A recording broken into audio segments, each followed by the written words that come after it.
అన్న రాహుల్ గాంధీ ఒక power point ప్రజెంటేషన్లో మాట్లాడుతూ అంటే బెంగళూరు సెంట్రల్ మహదేవ్పూర్లో భారీ అంటే ఓటర్ల మిస్టేక్ జరిగిందని చెప్పేసి మాట్లాడింది అన్న. దీనికి ఏం చెప్తారన్న? బీజేపీ పార్టీ 10 ఏళ్లుగా బోగస్ ఓట్లతోని రాజ్యమేలుతుంది అనే విషయాన్ని బట్టబయలైపోయింది. ఒకవైపు ఓటర్లతోని ఇప్పుడు మనం ఓటింగ్ దగ్గర ఏదైతే ఎలక్ట్రానిక్ని వాళ్ళు మ్యాన్పులేట్ చేస్తూ ఒకవైపు బోగస్ ఓటర్లని ఇచ్చేస్తూ దేశవ్యాప్తంగా బీజేపీకి ఉన్నటువంటి విధానం పైన, బీజేపీ మోసం పైన ఈరోజు రాహుల్ గాంధీ గారు బయటపెట్టడం జరిగింది. కాబట్టి ఇవాళ రేపు బీహార్లో కూడా బోగస్ ఓట్లతోని, నకిలీ ఓట్లతోని గట్టెక్కాలని చూస్తుందో రాహుల్ గాంధీ గారు అదే చెప్పారు. కాబట్టి ఈసీ కూడా ఈరోజు బీజేపీకి, కేంద్ర ప్రభుత్వానికి, మోడీకి, అమిత్ షాకు అడుగులకు మడుగులొత్తుతూ ఇవాళ బీజేపీ విధానాలనే కేంద్ర ఈసీ అమలు చేస్తుందనే దానికి అర్థమైపోయింది. ఈసీల్లో స్వయం ప్రతిపత్తి లేదు. ఒకప్పుడు ఈసీలు రాజకీయాలకు అతీతంగా స్వయం ప్రతితో వ్యవహరించేవాళ్ళు. ఇప్పుడు మొత్తం కూడా కంప్లీట్గా వాళ్ళకు ఒక బానిస వ్యవస్థల్లో ఉన్నటువంటి ఈసీ వాళ్ళకు వ్యవస్థ అయిపోయింది.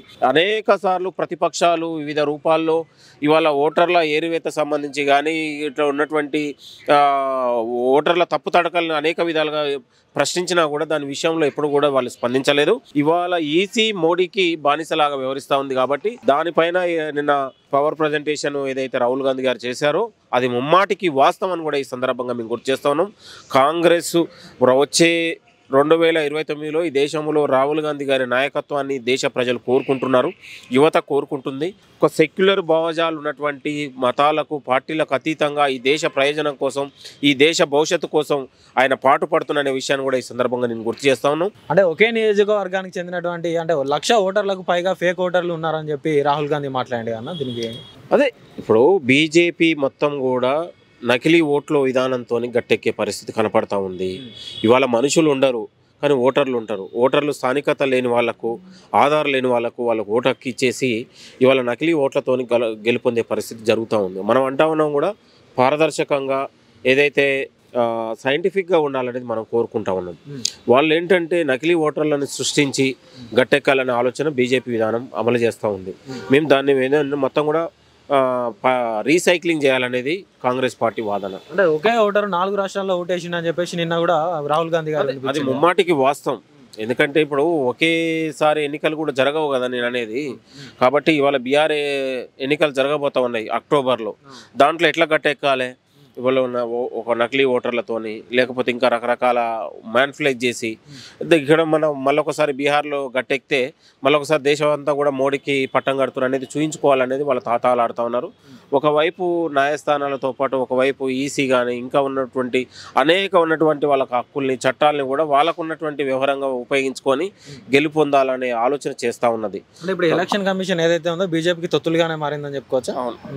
100% కనబడతా ఉంది కదా. నిజంగా ఎలక్షన్ కమిషన్కు స్వయం ప్రతిపత్తి ఉంటే దానిపైన మేము రాహుల్ గాంధీ గారు ఇచ్చినటువంటి స్టేట్మెంట్కు మేము దాన్ని ప్రక్షాళన చేస్తాం, మా దృష్టికి ఏదొచ్చినా కూడా మేము వేస్తాం, ఎక్కడ నకిలీ ఓటర్లకు ప్రసక్తే లేదనేది కనీసం ఈసీ ప్రకటించాలి కదా. ఈసీ ప్రకటించకుండా ఇవాళ నిమ్మకు నీరెత్తినట్లు వ్యవహరిస్తూ ఉన్నారు.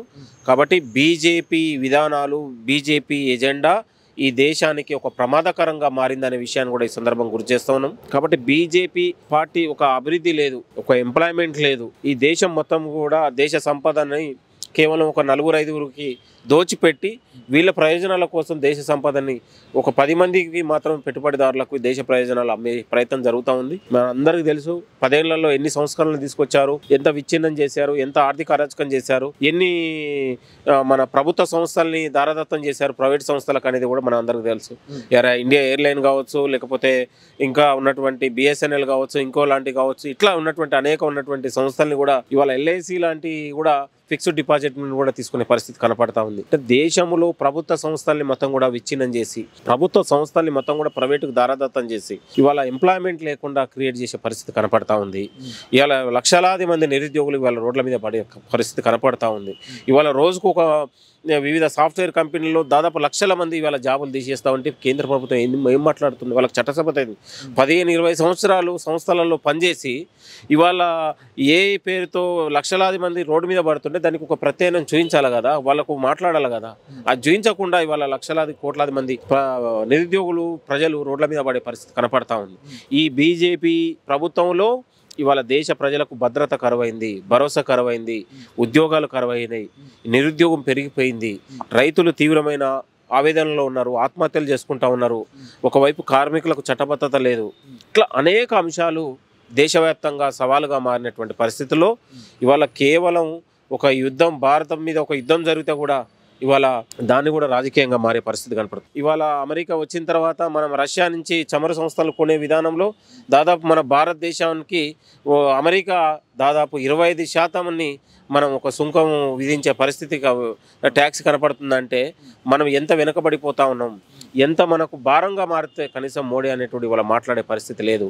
ఇవాళ ట్రంప్కు దేశ ఆత్మగౌరవాన్ని ఇవాళ అమెరికా దగ్గర తాకట్టు పెట్టి మోకరిల్లే పరిస్థితి కనపడతా ఉందనేది అర్థమైపోతా ఉంది. మరి తెలంగాణలో ఉన్న నిరుద్యోగుల పరిస్థితి ఎట్లా ఉందన్న? మరి ఇప్పుడు మాట్లాడుతూ ఉన్నారు మీరు కేంద్రంలో ఇట్లా ఉంది పరిస్థితి అని చెప్పేసి, మరి తెలంగాణలో ఏడాదిలోనే మనం 60,000 ఉద్యోగాల భర్తీ ఇచ్చినాం. ఇవాళ 10 ఏళ్లలో వాళ్ళు 60,000 ఉద్యోగాలు ఇవ్వలేని పరిస్థితుల్లో మనం ఏడాదిలోనే 60,000 ఉద్యోగాలు ఇచ్చినాం. ఇవాళ గ్రూప్ 1 కానీ, గ్రూప్ 2 కానీ, గ్రూప్ 3 కానీ, డిఎస్సి కానీ, ఇంకా ఉన్నటువంటి ఇంకా ఏది సింగరేణి అంశంలో కావచ్చు, ఇంకా ఉన్నటువంటి అనేక వైద్య ఆరోగ్య శాఖలు కావచ్చు, ఇట్లా ఉన్నటువంటి అనేక శాఖల్లో కూడా ఖాళీలను మనం భర్తీ చేసుకోగలిగినాం గ్రూప్ 4తో పాటు. అంటే తెలంగాణలో కాంగ్రెస్ ప్రభుత్వం వచ్చిన తర్వాత ఒక స్వేచ్ఛ వచ్చింది. కనీసం వాళ్ళకి ఏదైనా సమస్యలు ఉంటే మనం మాట్లాడి పరిష్కారం చూపుతున్నాం. ఒక ఆందోళన ఉంటే ఆందోళన ఎందుకు జరుగుతుంది అనేది మనం అధ్యయనం చేయగలం. గత ప్రభుత్వంలో ఈ ఆలోచన లేకపోతుండే, ఈ యొక్క కనెక్టివిటీ లేకపోతుండే. కాబట్టి నిరుద్యోగులకు మేము అండగా ఉన్నాం, నిరుద్యోగులకు ఆత్మవిశ్వాసంతో మేము ముందుకెళ్తున్నాం. వాళ్ళకు ఉద్యోగాలు ఇవ్వాలనే ఆలోచన ప్రభుత్వానికి ఉంది. మరి రోడ్ల మీదకి వచ్చి ధర్నాలు ఎందుకు చేస్తా ఉన్నారన్న? మరి నిరుద్యోగులు మీరు 60,000 ఉద్యోగాలు ఇచ్చినట్లయితే వాళ్ళకి ఆ పరిస్థితి రాదు కదా. 60,000 ఉద్యోగాలు ఇచ్చినాం, మళ్ళీ మరికొన్ని రోజుల్లోనే 23,000 ఉద్యోగాలు రాబోతా ఉన్నాయి. భవిష్యత్తులో కూడా మరికొన్ని ఉద్యోగాలు రాబోతా ఉన్నాయి. కాబట్టి దీన్ని మేము పరిష్కారం దిశగా మేము ముందుకెళ్తాం. ఇవాళ మార్చి నాటికి మన కేబినెట్ సమావేశంలో కూడా మనం ఆలోచన చేసినాం. ఇవాళ ఉద్యోగాలు ఇవ్వాలని, దాదాపు మార్చి నాటికి 1,00,000 ఉద్యోగాలు ఇవ్వాలనే ఆలోచన ఈ ప్రభుత్వానికి ఉంది. ఉద్యోగాల కల్పనలో ఈ ప్రభుత్వం దూరదృష్టితోనే ముందు చూపుతోనే ముందుకెళ్తా ఉంది. దాంట్లో సందేహమే లేదనే విషయాన్ని కూడా ఈ సందర్భంగా గుర్తు చేస్తా ఉన్నాం. కాబట్టి 2 సంవత్సరాల్లోనే 2,00,000 ఉద్యోగాలు ఇస్తామని చెప్పేసి రాహుల్ గాంధీ కామారెడ్డి వేదికగా చెప్పడం జరిగింది కానీ మరి దాన్ని నెరవేర్చుకున్నట్టేనా? తెలంగాణలో ప్రతి ఖాళీలను భర్తీ కోసం ఈ ప్రభుత్వం శ్రీకారం చుడుతుంది. తెలంగాణలో ప్రతి ఖాళీల భర్తీకి ఈ ప్రభుత్వం కట్టుబడి ఉంది. కాబట్టి దాంట్లో సందేహం లేదు. మేము నిరుద్యోగుల భవిష్యత్తు కోసం, భరోసా కోసం ముందుకెళ్తా ఉంది ప్రభుత్వం. ఇంకా రానున్న దాంట్లో కూడా తెలంగాణలో యువతకు భవిష్యత్తు నిలబెట్టాలనే ఆలోచనతోనే ఒకవైపు స్కిల్ యూనివర్సిటీ కావచ్చు, యంగ్ యూనివర్సిటీ కావచ్చు, ఒకవైపు ప్రభుత్వ ఉద్యోగాల కల్పన కావచ్చు, ఇట్లా మనము తెలంగాణలో ప్రైవేట్ రంగంలో, ప్రభుత్వ రంగంలో, సాంకేతిక రంగాలలో కూడా ఉద్యోగ అవకాశాలు ఇవ్వాలనే ఆలోచన ప్రభుత్వం ముందుకెళ్తా ఉంది.